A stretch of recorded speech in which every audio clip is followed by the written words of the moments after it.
तो hello guys, धोबनी कलाल में आप सभी का स्वागत है। तो वीडियो कैसा लगा देखकर हाँ जरूर बतलाएं, और यार बिना वीडियो देखे ना जाए, वीडियो में फुल मस्ती है। तो चलो वीडियो को देख ही लेते हैं, और हाँ अच्छा लगे तो लाइक कर देना और सब्सक्राइब कर देना। यार कमेंट का बतलाना कि वीडियो कैसा लगा। वीडियो ही खुद का है, मेरा वॉइस है। तो यार चलो वीडियो देख ही लेते हैं। चला रे जी उस्ताद बाग सर होता है ना। अरे मालू लाते नहीं सर अब साधु बन के असर नाम के आज हम तो ला जाएगी उस्ताद। टेंशन मत ली, कन्या जरूर आएगी आपके पास। तो कब आई रे मूर्छा लगाता है, मूर्छा ना छोड़ जाएगी। हो देखो आ रही है। चलो तनी ढेवड़ाई बदल दे मन लइका फेको होते न कोसो।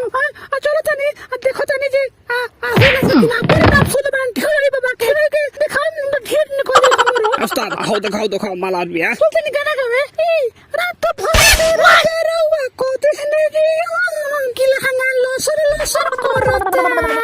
अरे बाप रे चला बड़ी हाथ गाना गा दिया। खुश रह निहुर के खुश रह ना कुछ बैठो कैसे बसे बा देखी ना हमर माता करता है तो लेकर होते नहीं खे रही हम बारी हम तो लेकर हो जाई तो मंत्र मान तो चरण छुओ ठीक। अरे बाप रे बाप, अरे लटको तक करे उस्ताद। अरे बाप रे बाप, अरे हम निहुर के देखा सामान।